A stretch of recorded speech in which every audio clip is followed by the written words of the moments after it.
Boa tarde.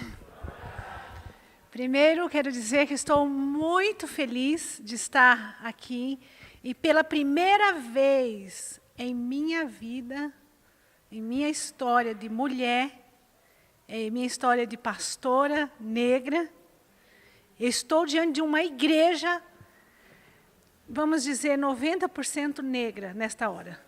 Agora, mas aqui também a comunidade é negra. Pela primeira vez na minha história.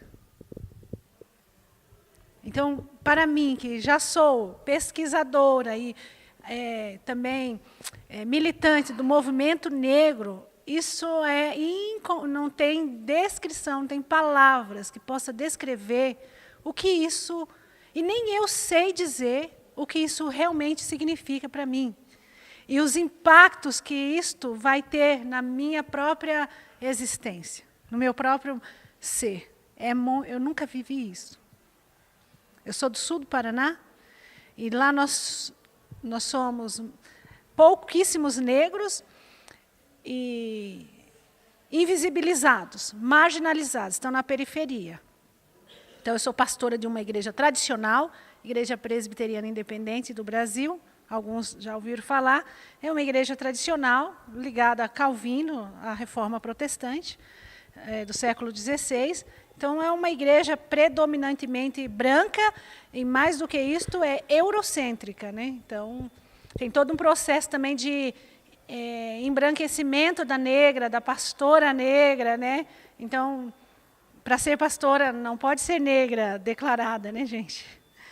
Senão não ocupa esses espaços, mas o processo meu de libertação minha se deu a partir do estudo da teologia, que eu tive acesso à chamada teologia negra norte-americana, e que eu descobri que eu era negra, então, que eu era negra, que eu tinha que pensar como negra.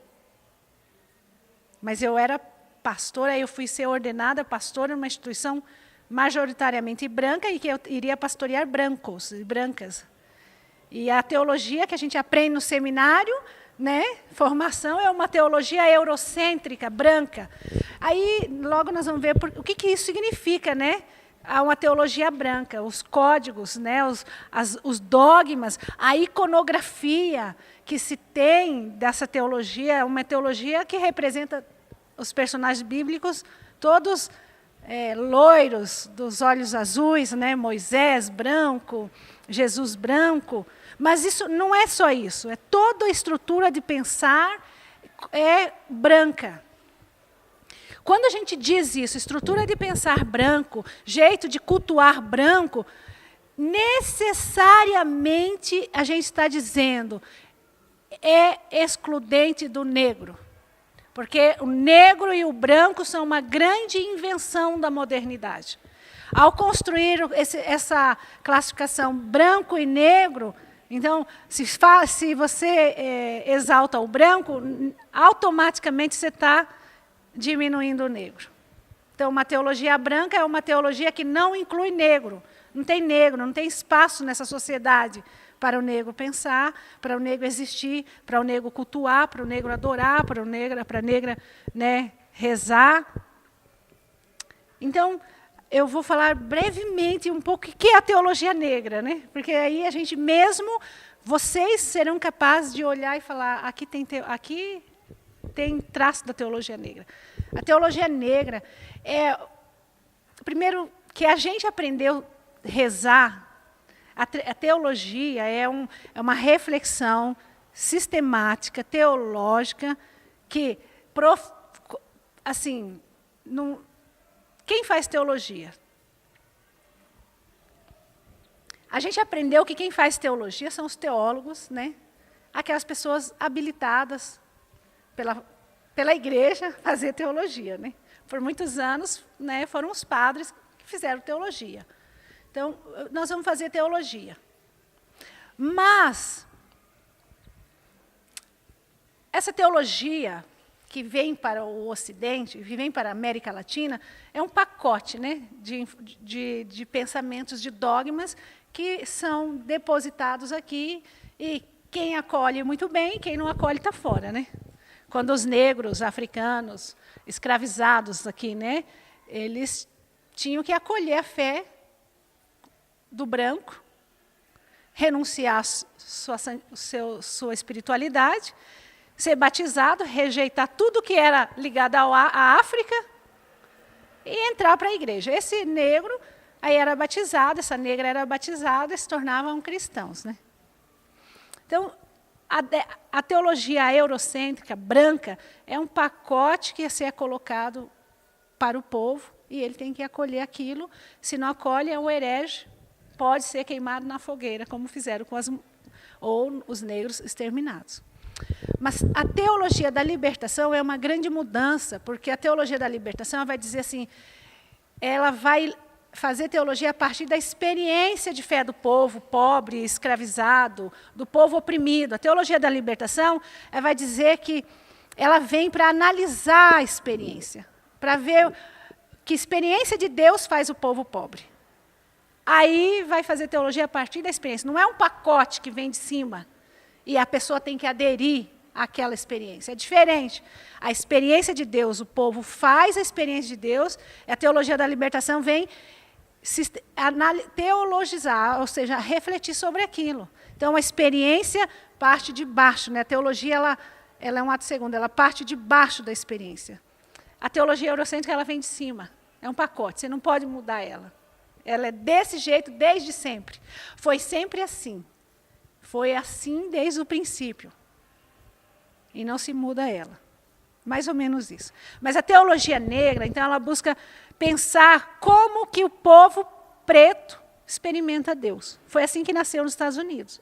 Povo segregado, um povo que não tinha direitos, que tinha que dar lugar sempre para o branco passar, não podia sentar no ônibus. As mulheres não podiam, não tinham os direitos. Lembra-se que nos Estados Unidos tinha a questão da segregação, a luta pelos direitos civis. E aí, não, mas que experiência de Deus faz esse povo também com aquelas canções nas igrejas negras? Nos Estados Unidos era bem demarcado, igreja de branco, igreja de preto. E a teologia só tinha teologia de branco, não tinha teologia de negro, de preto. Então, os teólogos negros vão pensar, olha, mas o povo, a comunidade negra, ela faz uma experiência de Deus diferente. Então, nós precisamos pensar isso, fazer teologia desse lugar. Então, cria-se teologia a partir dessa riqueza espiritual que é a comunidade negra, que é a espiritualidade negra, aquelas canções americanas e tudo mais. Faz teologia. A teologia negra é uma teologia cristã. É a experiência cristã de Deus. Que não é teologia das religiões, nem teologia afro. É teologia da experiência cristã de Deus. E um dos teólogos fundantes dessa teologia, James Cone, ele vai dizer que é a experiência que faz os negros em situação de opressão quando eles se apropriam do evangelho que os brancos anunciam para eles. Só que os brancos anunciam um Cristo branco, não é verdade? Anunciam um Deus branco. E eu ouso dizer, um Deus colonizador. Um Deus que faz acepção de pessoas. Mas quando os brancos anunciam isso para os negros que já são resistentes, né, que vivem na resistência, na criatividade, que já têm sua espiritualidade, recebem esse evangelho, o que eles fazem? Eles se apropriam, eles falam, o Êxodo, vamos ler o Êxodo. Olha, mas está falando ali que Deus ouviu o clamor do povo escravizado. Quem é que foi escravizado? Se não o povo preto. Se não a comunidade negra. E eles começam a ler, então, a Bíblia, e veem eles na Bíblia. E vem Jesus de Nazaré e fala, olha, esse Jesus de Nazaré aí, esse Jesus de Nazaré faz a gente faz a experiência que fez Jesus de Nazaré. Quem é que é crucificado? Então, Aí a comunidade negra, ela se apropria do evangelho. Ela diz, esse evangelho conta a nossa história. Conta a história do povo negro. E aí vai fazer teologia assim, gente. Isso é teologia negra. É perceber que Deus caminha do lado do povo negro. É perceber que Deus está ali com o povo negro. Então, aí, isso é revolucionário para o pensamento, porque a teologia eurocêntrica, a teologia dos colonizadores, ela legitimou a escravidão. Ela foi um instrumento para dizer, olha, o negro tem que ser escravizado mesmo, porque o negro não tem alma. Não tem alma, não pode crer, não é verdade? Esse negro africano com esses dialetos, né, não fala as línguas dos europeus, não fala inglês, não fala francês, não fala português, não fala espanhol. Esse negro não é colonizado, esse negro isso não é gente. Era assim, nossos antepassados, não muito distantes, foram tratados desta forma. E a teologia legitimava tudo isso. Permitiu que nós fomos escravizados. Com o passar do tempo, aí, tudo que o padre Mauro falou aqui é verdade no sentido de esquecimento. Negro é maldição. Se negro pratica essa religião do diabo. Não é assim, gente? Negro pratica a religião do diabo. Essas religiões de matriz africana, coisa do diabo. Esse negro diabólico. Tudo que foi remetido à África e ao negro foi tratado como coisa do demônio. E porque é do demônio, pode matar. É isso, gente. O negro, está aí o genocídio negro, né, da população negra. Porque até hoje, no imaginário socio-religioso, socio-social, socio-religioso, nós, negras e negros, somos menos do que os outros. Menos gente, menos humano. Isso é muito grave, né? E a teologia, de alguma maneira, ela deu suporte para isso. Mas a teologia negra vem contestar este imaginário. E ela também, uma das questões que eu acho importante eu falar da teologia negra, é que ela busca nos dar ferramentas, condições de revalorizar nossa ancestralidade. Reavaliar, revalorizar, revisitar aquilo que é nosso. Porque tirar nossa ancestralidade, tirar nossa memória, nos desvincular do nosso passado, faz parte desse processo de colonização. Os negros na África tinham que rodar lá em volta da grande árvore, dar 7 voltas para quê? Esquecer aquela terra, esqueça suas origens, esqueça esse lugar, você nunca mais vai voltar aqui, nem na memória, você não volta. Esqueça, dá as voltas aí. Olha, gente, isso é muito grave.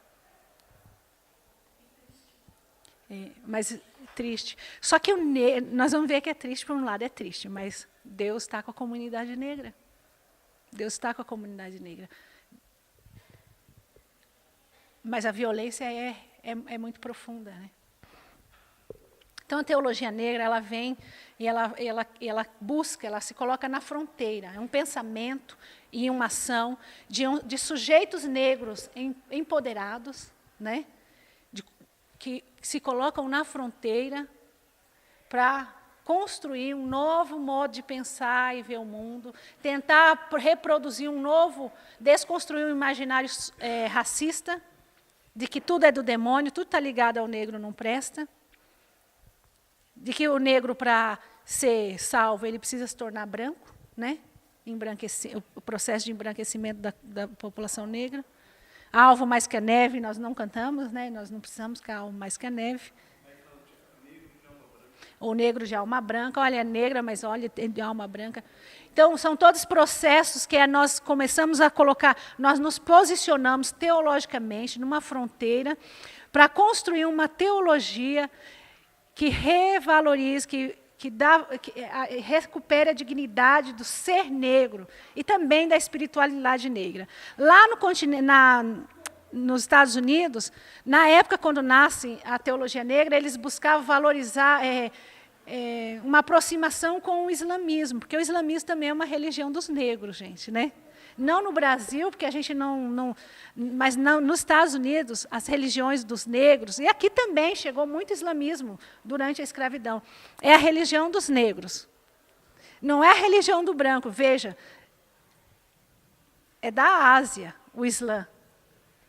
Né? Quem é o inimigo dos Estados Unidos, se não é o Islã? É o outro, é a autoridade.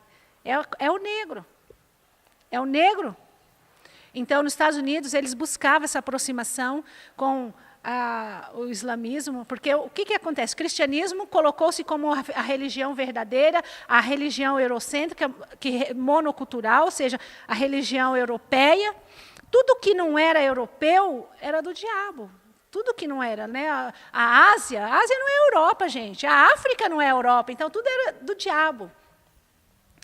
Isso, né? Agora a gente precisa recuperar, falar, olha, existem outras formas de ser cristão. Não precisa ser cristão só da forma europeu.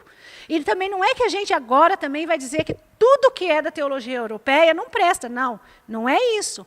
É uma forma de cultuar Deus também válida. Mas existe, e já existia há bilhões de anos, outras formas também de cultuar Deus igualmente válidas. A forma asiática, a forma africana e tudo mais. Então, a teologia negra também tem um débito, viu, meu irmão, com as religiões de matriz africana. Ainda nós negros, depois vocês falam sobre isso, ainda nós também cultuamos, achamos assim que as religiões afro-brasileiras ainda são do demônio. Né? No nosso meio, os crentes, eles têm pesadelos com o quê? Com as religiões afro, porque no nosso imaginário isso é tudo do diabo. Não é verdade? Esses ritos, as nossas ancestrais, nossas avós, bisavós, minha avó benzedeira, quando eu me converti, isso é do diabo, né? Porque a igreja ensinou que é do diabo. E é difícil para nós dizer assim, olha, será... A pergunta que a teologia negra instiga os crentes negros a fazer é, será que isso é do diabo mesmo? Será? Aí, então, eu sou uma pesquisadora nessa área, e agora eu estou desenvolvendo o que nós chamamos de uma leitura bíblica na perspectiva negra, ou seja, não, mais que perspectiva negra, uma leitura bíblica que supere esse racismo, que faz com que os nossos óculos, sejam todos nós, até negros, sejam uma lente racista para ler a Bíblia, né? A gente vê lá Moisés branco, né, barba branca, todo mundo branco. Vocês não vê quando lê a Bíblia? Você não pensa, mesmo negro, você não pensa assim, gente? A gente não pensa Paulo, um branco?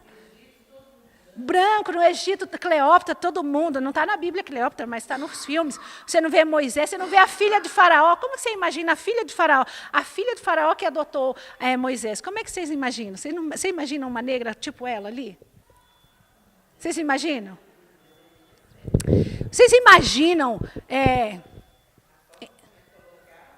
Então, a questão é assim, a pesquisa, alguns pesquisadores negros já vêm falando de teologia negra há alguns anos no Brasil. Só que sabe como que era para pensar negro? Era assim, vamos ver onde é que está aparecendo um negro na Bíblia. Aí pensavam assim, que de repente aqui e acolá aparecia um negro na Bíblia. Ali apareceu um etíope, um cuxita que salvou Jeremias do poço do lamaçal. Lá em Jeremias tem esse texto.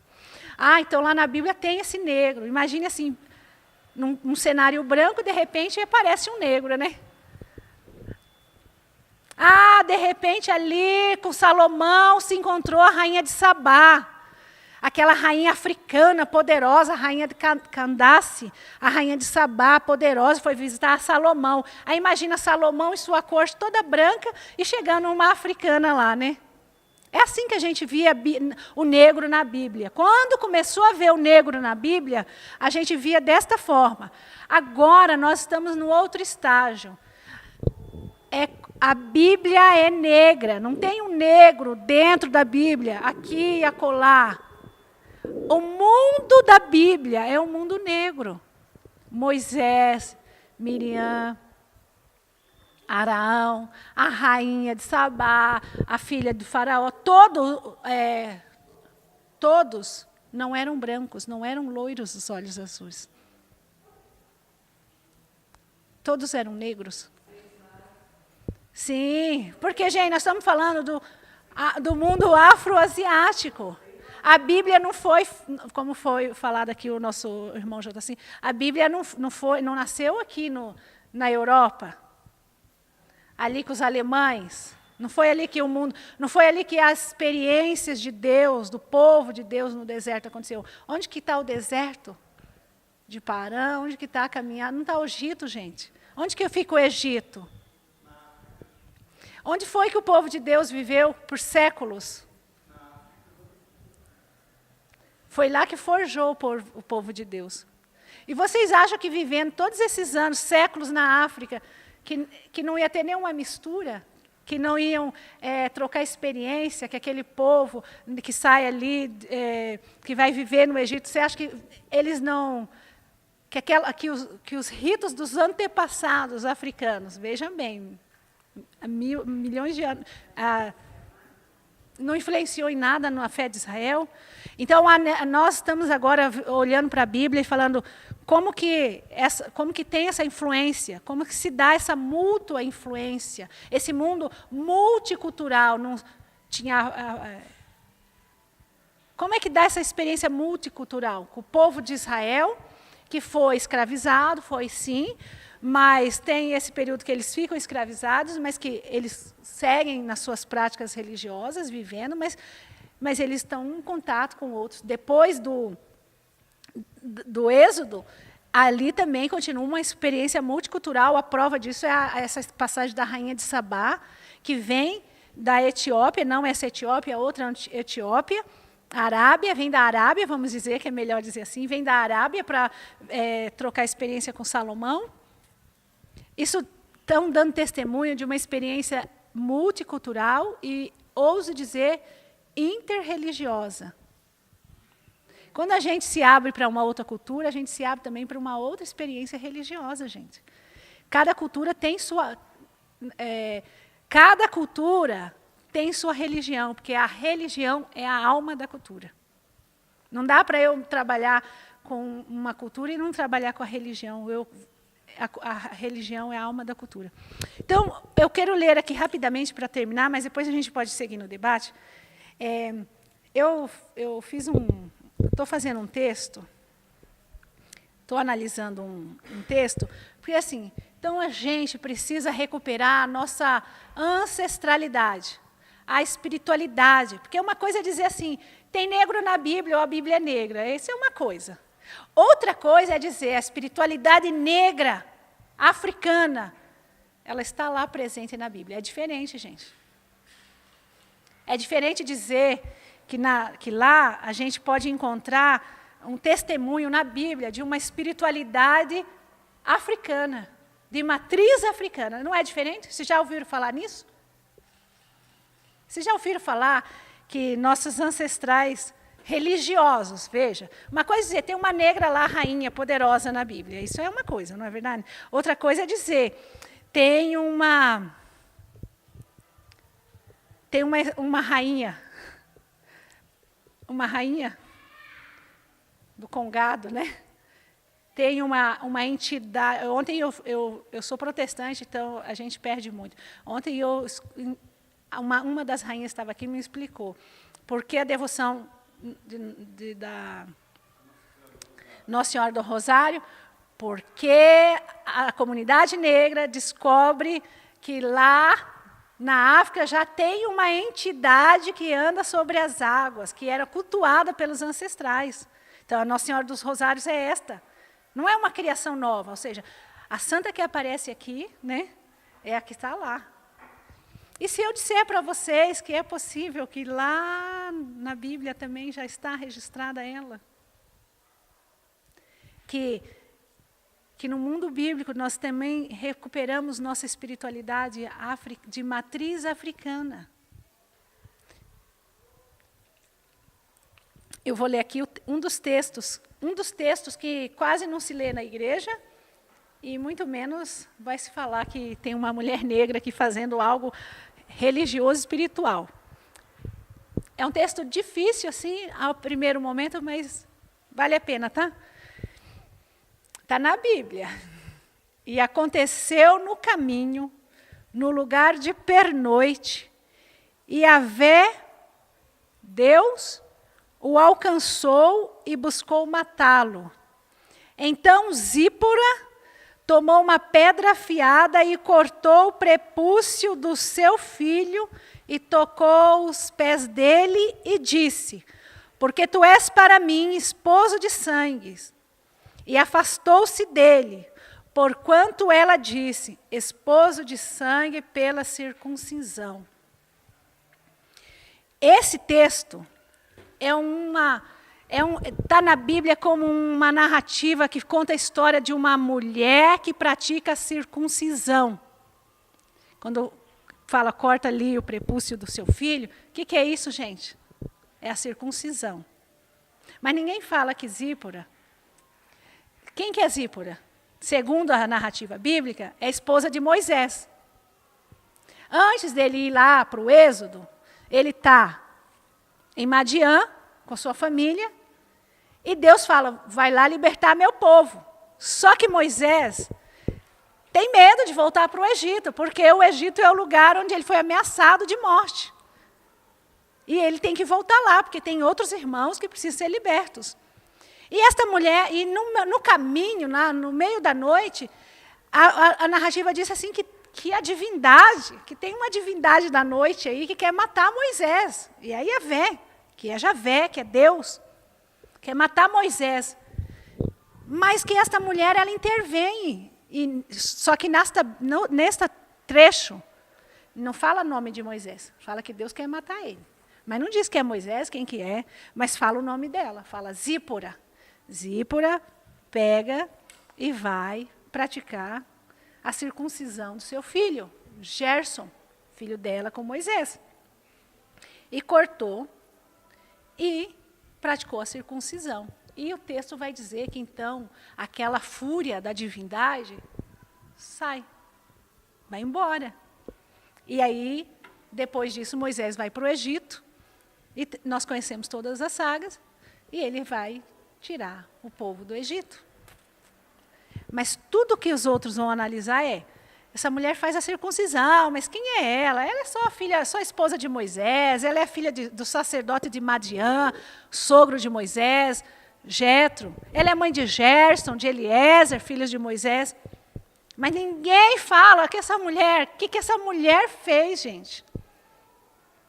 Quem é que faz um ritual desse? Um rito é uma ação cultual, gente. Ela não fez uma coisinha qualquer.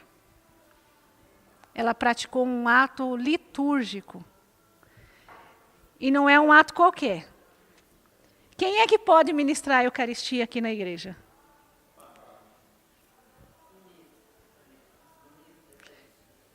Mas presidir a ceia.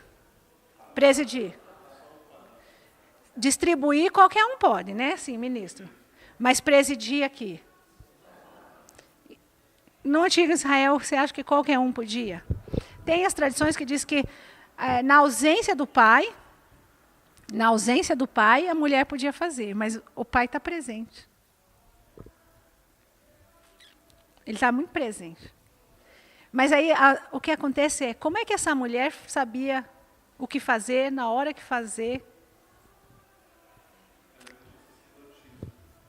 Ela não é uma mulher qualquer. Aí o processo de redação bíblica, o que a gente tem que entender? Como é que Carlos Mestre, a gente precisa retomar o Frei Carlos Mestre para entender o que é a palavra de Deus. Como é que a palavra, Bíblia se torna a palavra de Deus na comunidade, né?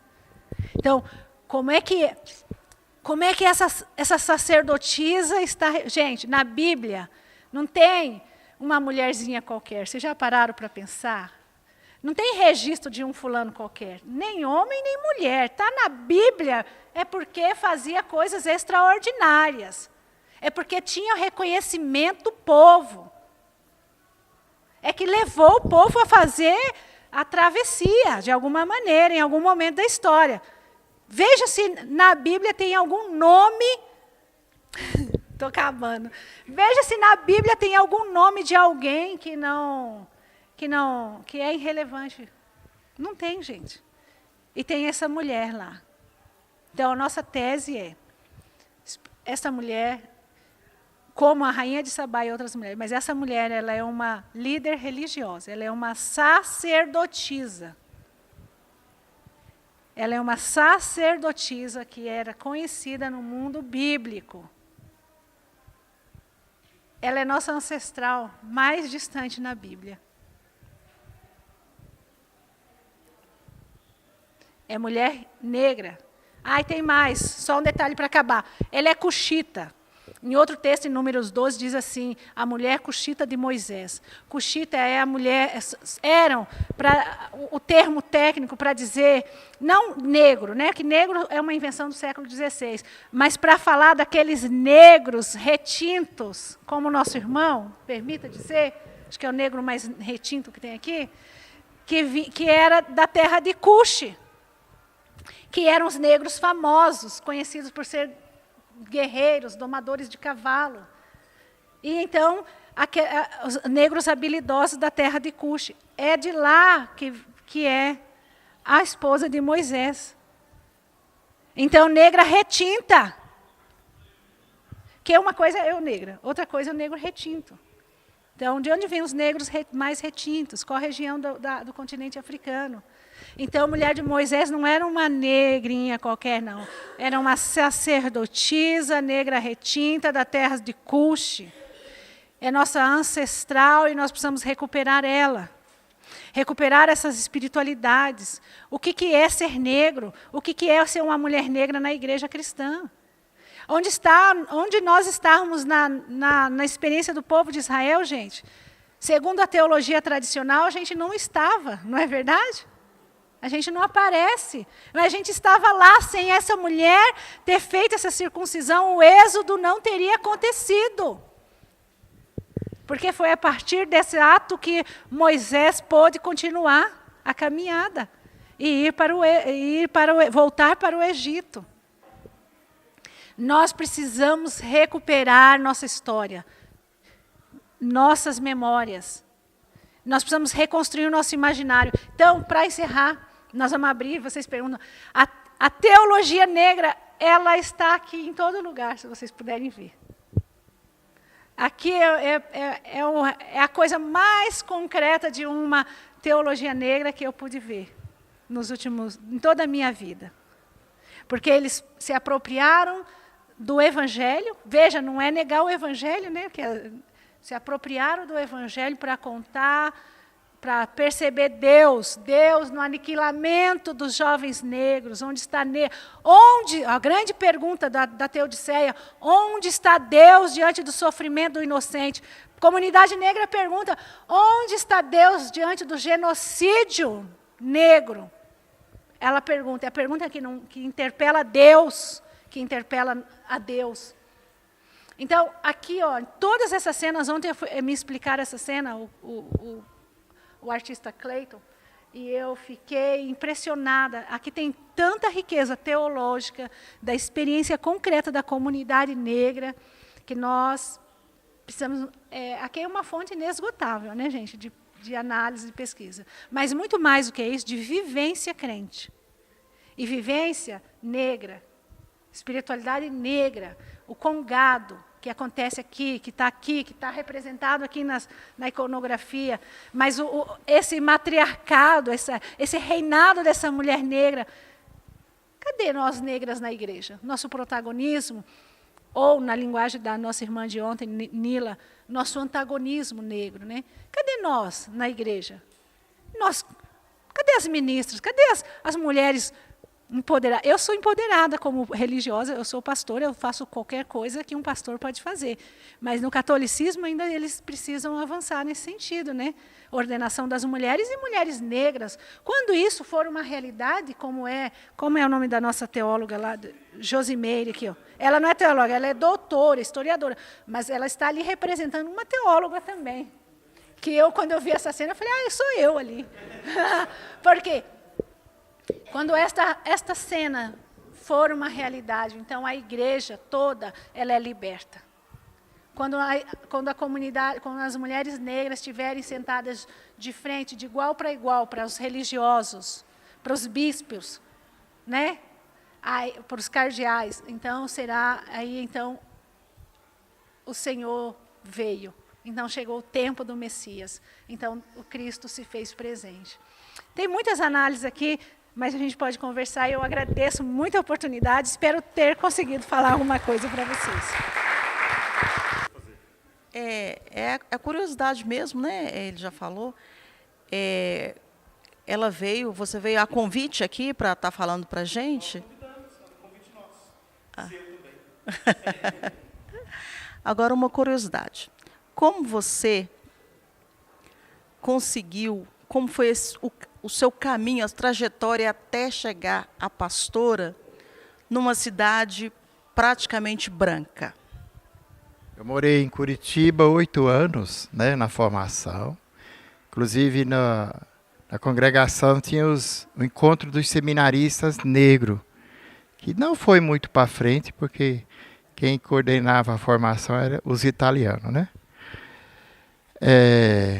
Lá tinha, na periferia, bem na periferia de Curitiba, né, naqueles bairros bem pobres, tinha pastoral afro, os movimentos negros, você deve conhecer. Tinha um trabalho lá.